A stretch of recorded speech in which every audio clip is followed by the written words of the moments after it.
గౌరవనీయ మాజీ శాసనసభ్యుడు జీవన్ రెడ్డి గారు ఎన్నిసార్లు చెప్పాలని డ్రగ్స్ అంటే ఎంటికలు ఆర్టీవీలు ఉన్నాయి. ఆడు నీ అన్న కేటీఆర్ నువ్వు తినరా ఎంటికలు తెచ్చుకు పంపుతాం లేదు. ఇప్పుడు ఆ నిజామాబాద్ పత్రిక మీద ఈ రెండు కూడా వీకి నీకు పోస్టర్ పంపిస్తా టీఆర్ఎస్ మీ దగ్గర నుంచి కొన్ని ఏ లాభం పంపుకుంటారు ప్రపంచంలో కొడుకులా. ఇట్లాంటి చబకబారు ఆరోపణలు చేస్తే ఇప్పటికే నీకు మళ్ళా వార్తల్లో దుబ్బిన 20 అడుగులు తర్వాత ఈ ఎలక్షన్ 200 అడుగులు పెడతాం. అరుంధతి సినిమాలు ఎట్లయితే బాధ పెట్టింది మళ్ళీ అప్పుడప్పుడు లేస్తున్న బొమ్మాలిని నా ఆరుమూరు బదల బొమ్మాలి అనుకుంటా మళ్ళా దొబ్బిన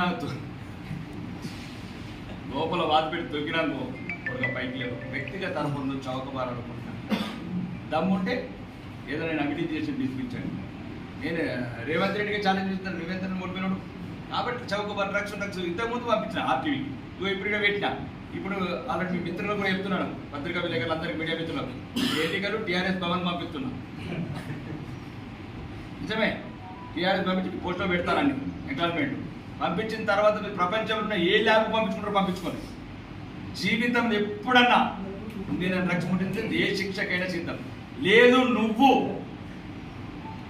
నీ అన్న కేటీఆర్ ఎంటికలు కూడా పంపించాలి. నేను చౌకబారు ప్రకటన చేయాలనుకుంటలేను, అసహ్యంగా ఉంటుంది. గజ్జల కాంతం వీడియో చూపిస్తాం వీళ్ళందరికీ. ఇప్పుడు గజ్జల కాంతం కాంగ్రెస్ నాయకుడు వీడియోలు రికార్డులు అన్నీ నాకు ఇచ్చిన ఆయన అద్దన్న నేను చూడలేను, భరించలేను. నా హార్మోన్ మాజీ ప్రసాదంలో నాకు కూడా అవమానం ఆ మాట నింటాయి. జాగ్రత్తలు పార్కాయ పాండు, జాగ్రత్తలు. ఎందుకంటే ఆ వీడియోలు క్యాసెట్లు అన్నీ ఉన్నాయి. నువ్వేమేమి చేసినావు పార్కాయతలా నేను చెప్పలేదు. కాంగ్రెస్ నాయకుడు గజ్జల కాంతం చెప్పినాయి, అవన్నీ మాకు కూడా పంపించారు. అవన్నీ అంత రాజకీయ జీవితంలో రాజకీయ నాయకులు అంటేనే అసహ్యంగా ఉంటుందని నేను తీస్తలేను. ఎందుకంటే పోయేది నీ పరువు కాదు, నీ పరువు ఎట్లా లేదు. 6 నియోజకవర్గ పరువు పోతుంది, నేను తీస్తలేను. కాబట్టి చౌకబారు వ్యక్తిగతంగా ఎవ్వరు కూడా చెప్తున్నా, ఎట్టి పరిస్థితుల తప్పు వేసేది లేదు, తల దించేది లేదు, తల వంచేది కూడా లేదు. మహేష్ కుమార్ కూడా నా ఛాలెంజ్ని స్వీకరించాలని కోరుకుంటున్నా. అప్పుడు నిజామాబాద్ జిల్లాలో భారతీయ జనతా పార్టీ కాంగ్రెస్ అనేది తేలిపోతుంది ఎలక్షన్తో. ఫస్ట్ ప్రీ ఫైనల్ కూడా అయిపోతుంది తెలంగాణలో.